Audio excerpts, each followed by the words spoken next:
నమస్తే, welcome to BCN news. నేను విజయలక్ష్మి. ముందుగా ముఖ్యాంశాలు. పాయికరావుపేటలోని బీసీ బాలికల కాలేజ్ హాస్టల్ను ఆకస్మికంగా తనిఖీ చేసిన హోంమంత్రి అనిత. విద్యార్థుల సమస్యలు, యోగక్షేమాలపై ఆరా. తాడేపల్లి వైసీపీ కేంద్ర కార్యాలయంలో పార్టీ మైనార్టీ విభాగం రాష్ట్ర స్థాయి సమావేశం. ముఖ్య అతిథిగా హాజరైన party state coordinator Sajjala Ramakrishna Reddy.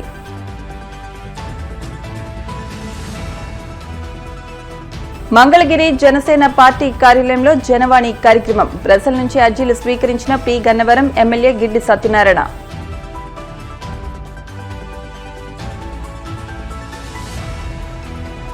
Vadapalli Venkanna ఆలయంలో ప్రత్యేక పూజలు. మంగళ వాయిద్యాల నడుమ శ్రీ స్వామి అమ్మవార్లకు మేలుకొలుపు సేవ, ఈశ్వరి లక్ష్మీ హోమం. అనకాపల్లి జిల్లా పాయికరావుపేటలోని బీసీ బాలికల కాలేజ్ హాస్టల్ను హోంమంత్రి అనిత ఆకస్మికంగా తనిఖీ చేశారు. విద్యార్థుల యోగక్షేమాలను అడిగి తెలుసుకున్న హోంమంత్రి హాస్టల్లోని సమస్యలపై తీవ్ర అసంతృప్తి వ్యక్తం చేశారు. సీసీ కెమెరాలు లేకపోవడం, హాస్టల్ వార్డెన్ గైహాజరు కావడంపై తీవ్ర అసహనం వ్యక్తం చేశారు. విద్యార్థులతో కలిసి భోజనం చేసిన మంత్రి ఆహార నాణ్యత తక్కువగా ఉండడంతో అధికారులపై సీరియస్ అయ్యారు. మెనూలో ఉన్న పదార్థాలను సరైన విధంగా అమలు చేయకపోవడాన్ని గుర్తించారు. ప్రభుత్వ హాస్టల్స్ లో కూడా సన్న బియ్యాన్ని వాడాలని సూచించారు. హాస్టల్పై సమగ్ర విచారణ జరిపి 2 రోజుల్లో నివేదిక ఇవ్వాలని అధికారులను ఆదేశించారు.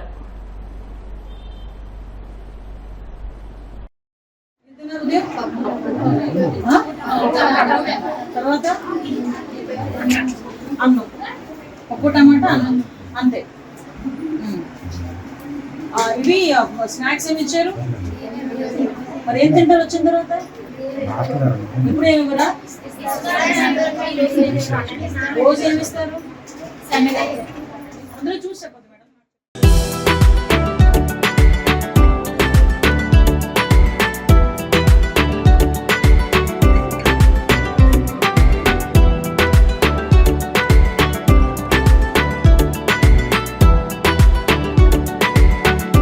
క్వార్టర్ 7కి అరగంట అయింది, ఆవిడ లేదు.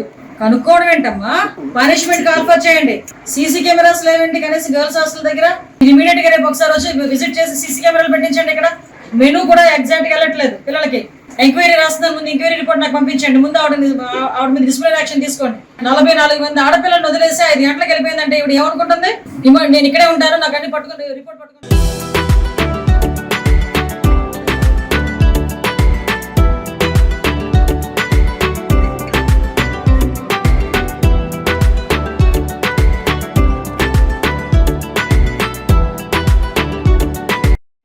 వద్దు అని చెప్పి హాస్టల్ కి, స్కూల్లో మధ్యాహ్న భోజనానికి, ఇంటర్మీడియట్ వీక్ మధ్యాహ్నం స్కూల్లో భోజనానికి, దానికి కూడా సన్నబియ్యం ఇమ్మని గవర్నమెంట్ ఆర్డర్ పాస్ చేసింది. ఇప్పుడు వరకు గ్రౌండ్ లెవెల్లో జరగట్లా. 5 ఏళ్ళు ఏమన్నా ఒకరిద్దరు నెత్తి పడేస్తే. మైనార్టీల పక్షాన నిలబడిన ఏకైక పార్టీ వైసీపీనే అని party state coordinator Sajjala Ramakrishna Reddy పేర్కొన్నారు. తాడేపల్లిలోని పార్టీ కేంద్ర కార్యాలయంలో వైసీపీ మైనార్టీ విభాగం రాష్ట్ర అధ్యక్షుడు ఖాదర్ బాషా అధ్యక్షతన రాష్ట్ర స్థాయి సమావేశం నిర్వహించారు. ఈ సమావేశానికి ముఖ్య అతిథిగా సజ్జల రామకృష్ణారెడ్డి హాజరై పార్టీ బలోపేతం, ప్రజల తరపున చేయాల్సిన పోరాటాలపై దిశానిర్దేశం చేశారు. ఈ సందర్భంగా సజ్జల మాట్లాడుతూ వైసీపీని సంస్థాగతంగా పటిష్టం చేయడం ప్రధాన కర్తవ్యమని, పార్టీకి నిజమైన బలం కార్యకర్తలే అన్నారు. జగన్ తన పాలనలో పలు విప్లవాత్మక సంస్కరణలు తీసుకొచ్చారని, సంక్షేమానికి నిజమైన అర్థం చెప్పిన పాలన వైసీపీదని ఆయన పేర్కొన్నారు. ఇప్పటికే అత్యంత బలమైన సంస్థాగత నిర్మాణం మనకున్నప్పటికీ అది మనకున్న జగన్మోహన్ రెడ్డి గారికి, పార్టీకి, రాష్ట్రంలో లక్షలాదిగా ఉన్న కార్యకర్తలు, నాయకులు ఎవరైతే ఉన్నారో ఆ బలం సమన్వయంతో పనిచేసే రకంగా సంస్థాగతంగా నిర్మాణం పటిష్టం చేసుకునే దిశగా ఈ గత ఏడాదిగా మనం యాక్టివిటీస్ ముమ్మరం చేసింది అందరికి తెలిసిన విషయం. అది గతంలో కూడా నిజమైన బలం ఏదైతే ఉండే కార్యకర్తల బలం, నాయకుడిని అభిమానించే, దేనికైనా ఆయనతో పాటు నడిచే కార్యకర్తల బలం అత్యధికంగా ఉన్న పార్టీ ఏదైనా ఉందంటే అది వైఎస్ఆర్సీపీ మొదటి స్థానంలో ఉంటుంది. అది మీ అందరికీ తెలుసు. దేశంలో ఎవరూ ఊహించని రకంగా తొలిసారి ముఖ్యమంత్రి అయిన జగన్మోహన్ రెడ్డి గారు విప్లవాత్మక సంస్కరణలు ఏవైతే చేశారో వాటిని చిట్టా తీస్తే రోజంతా కూడా సరిపోదు చదవాలంటే. అది వ్యవస్థాగతంగా కావచ్చు, అంటే కొత్త సిస్టమ్స్ ఏర్పాటు చేయడం, కోర్ సెక్టర్స్ ఏవైతే సమాజపరంగా చూస్తే విద్య, వైద్యం, వాటి మీద A to Z ఇంటి వరకు వైద్యం తీసుకెళ్ళడం, అలాగే విద్య ప్రభుత్వ పరంగా అంతర్జాతీయ స్థాయికి తీసుకెళ్ళడం, ఇవి కూడా 5 ఏళ్లలో. ఇంకా ఇలాంటివి ప్రతి సెక్టర్ను రైతులకు సంబంధించి కానీ ఇంకొకటి end to end solution, not ఏదో ఇచ్చేసి కొంత వదిలించుకోవడం కాకుండా, లేక ఉన్నది నడుస్తుందిలే మనకెందుకని వదిలేయడం కాకుండా, మొత్తంగా సమాజం అభ్యుదయ పదంలో ముందుకు పోవాలంటే, అభివృద్ధి చెందాలంటే ఏం చేయాలనే దాంట్లో కంటిన్యూస్ ఆలోచిస్తూ ఉన్న ఆర్థిక కష్టాలన్నింటినీ ఓర్చుకునైనా సరే 5 ఏళ్లలో 10-15 ఏళ్ల పైన ఎక్కడా జరగని, 10-15 ఏళ్ళు అయినా కూడా జరగనిది ఏ స్టేట్లో, లేదా నాయకుడు అనుకుంటే కూడా జరగనిది ఈ స్టేట్లో చేసి చూపించిన ఘనత జగన్మోహన్ రెడ్డి గారిది, మన పార్టీది. సంస్థాగతంగా మరింత పటిష్టంగా మనం చేసే యాక్టివిటీ ఏదైనా సరే కింది వరకు ప్రాతినిధ్యం ఉండే రకంగా, అందరూ పార్టిసిపేట్ చేసే రకంగా, నాయకత్వం అంటే ఏదో పైన లెవెల్లో ఉండేది కాకుండా కింది వరకు కూడా విస్తరించే రకంగా మనం ఎక్స్పెక్ట్ చేస్తుంది. రాష్ట్రం అంతా కూడా 18 లక్షల మంది ఈ కమిటీల్లో, అన్ని రకాల కమిటీల్లో క్రియాశీలక సభ్యులు ఉంటారండి. అది మా నుంచి, ఈ స్థాయి నుంచి, మీరు నుంచి కింది నుంచి అందరూ ఇలా, వీళ్ళు ప్రతి ఒక్కరూ ఒక అస్త్రమే, ప్రతి ఒక్కరూ ఒక ఆయుధమే. ఏం తీసుకుపోవడానికి చంద్రబాబు నాయుడు దుర్మార్గాలను, ఆయన ప్రభుత్వం దుర్మార్గాలను, ఆయనను ఇప్పుడు పెట్టుకున్నందువల్ల జరుగుతున్న నష్టాన్ని, భవిష్యత్తులో ఇలాంటి నష్టం జరగకుండా ఏ రకంగా మనం ప్రజలు అప్రమత్తంగా ఉండాలను. ఇప్పుడు ఉండే దాంట్లో సోషల్ మీడియా బాగా యాక్టివ్గా ఉంది. సో దట్ మన మెసేజ్లు, పార్టీ మెసేజ్లు పోతుంటాయి, అవతల దాన్ని ఎత్తి చూపడానికి, ముఖ్యంగా మైనారిటీ విభాగం కాబట్టి మైనారిటీ ఇష్యూస్ మీద, ఇన్ అడిషన్ టు పొలిటికల్ వాటితో పాటు ఎప్పటికప్పుడు రియాక్ట్ కావడానికి, అలాగే అవతల వాళ్ళ మీద తిప్పికొట్టడానికి దాడిని మనం ఇది చేస్తున్నది. ఈ ప్లాట్ఫామ్స్ యాక్టివ్గా ఉండాలి ఎప్పుడు. ఈ ఫేక్ అటాక్స్ ఏదైతే వాళ్ళు పెయిడ్ వీళ్ళు చేస్తుంటారు కదా, ఎవడో గ్రూపులు ఉన్నాయి కొంతమంది టీడీపీ వాళ్ళు ఎంకరేజ్ చేసేది. మైనారిటీలు, నేను ఇంతకుముందు అంటే రాష్ట్రం ప్రజలు పట్టించుకోరు, మైనారిటీల గురించి అసలు పట్టించుకోరు. ఎట్లాంటి మాటలు మాట్లాడినాడో ఇంతకుముందు అందరికీ తెలుసు. సో దానికి కావాల్సింది ఫస్ట్ నెట్వర్క్ ఫామ్ కావాలి. అందుకే నేను అందరికీ చెప్తున్నాను, కమిటీలు ఫామ్ అయినప్పుడు ఈ కమిటీలన్నింటిలో కూడా వాళ్ళకి పూర్తి వీలైనంత వరకు ప్రొఫైలింగ్ చేయండి. ఫలానా వ్యక్తి ఏంటి, ఆయన ఇంట్రెస్ట్ కూడా తీసుకోండి ముందు. సో దాన్ని ఎంకరేజ్ చేసే ప్రయత్నం చేయండి. వాళ్ళు ఎంతగా పనిచేయగలిగితే అంత చేసేటట్టు ఎంకరేజ్ చేయండి. వాళ్ళు అలాగే కింద వాళ్ళను, ఈ మొత్తం కమిటీలు గ్రాస్ రూట్స్కి పోయేసరికి మనకు 18 లక్షల మంది తయారవుతున్నారు పార్టీకి.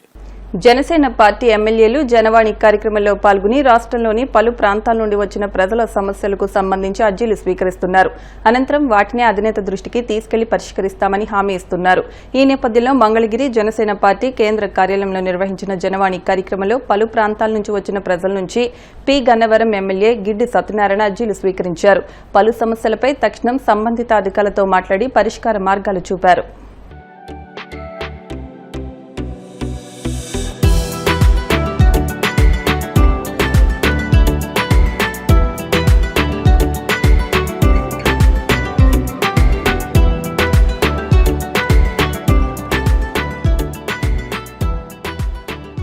కోనసీమ తిరుమలగా వర్ధిల్లుతున్న వాడపల్లి శ్రీ వెంకటేశ్వర స్వామి ఆలయంలో మంగళవారం ప్రత్యేక పూజలు వైభవంగా నిర్వహించారు.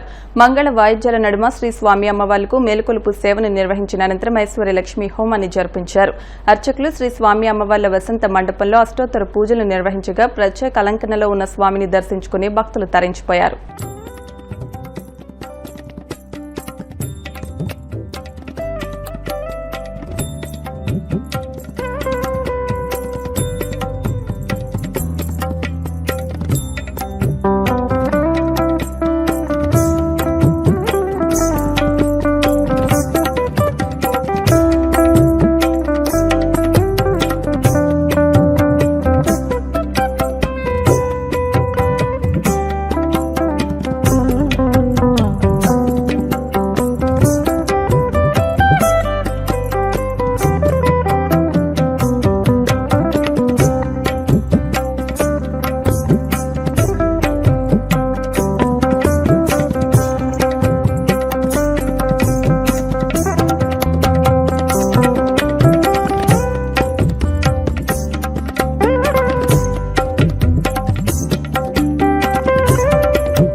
ఇప్పుడు కాసేపు ప్రకటనలు.